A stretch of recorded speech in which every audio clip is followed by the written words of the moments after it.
ભાવનગર સિયોર તાણા ગામે જમીન બાબતને લઈને જીવલેણ હુમલો કરવામાં આવ્યો હતો, જ્યારે ઇજાગ્રસ્તને સારવાર માટે ભાવનગરની સલ્ટી હોસ્પિટલ ખાતે ખસેડવામાં આવ્યા હતા। સિયોર તાલુકામાં જમીન વિવાદને પગલે હિંસક બનાવ સામે આવ્યો છે। અરવિંદભાઈ રતિભાઈ ઉનાગરની જમીન બાજુમાં ફરિયાદી રાજુભાઈ કરમસિંહભાઈ બારૈયાનું મકાન આવેલ છે, જેમાંથી અવારનવાર પથુભા ગોહિલ, પ્રતાપસિંહ ગોહિલ અને અનુપમસિંહ ગોહિલ ધમકી આપતા હતા। જ્યારે બપોરે અંદાજે 2 વાગ્યે પથુભાઈ દશરથસિંહ ગોહિલ, મેઘરાજસિંહ અનુપસિંહ ગોહિલ, પ્રતાપસિંહ દશરથસિંહ ગોહિલ, યુવરાજસિંહ અનુપસિંહ ગોહિલ, પૂર્વરાજસિંહ પ્રતાપસિંહ ગોહિલ તથા અજાણ્યા 3 ઈસમો મળી રાજુભાઈ કરમસિંહભાઈ બારૈયા, તેમના પુત્રો અલ્પેશભાઈ બારૈયા, તેમના પત્ની દક્ષાબેન બારૈયાને પુત્રી માનસીબેન પર ધોકા પાઇપ અને ધારિયા વડે જીવલેણ હુમલો કર્યો હતો।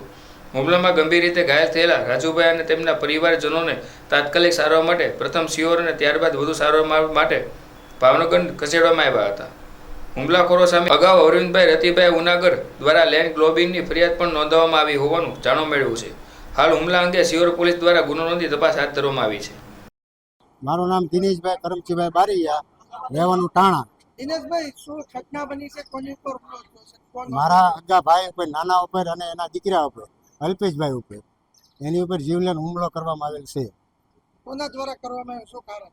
શું આ જમીન બારામાં અવારનવાર એ ધમકી આપતા કે આ અમારું છે, નકર તમને મારી નાખવામાં આવશે, ધમકી આપતા અવારનવાર। ક્યારે હુમલો થયો? શું હુમલા બપોરે આજે 2 વાગ્યે હુમલો થયો। તેના દ્વારા હુમલો કરવામાં આવ્યો? એક ધારિયો અને પાઇપ વડે હથિયાર એવા લઈને આવ્યા હતા, એ 4 વ્હીલ લઈને, બરાબર।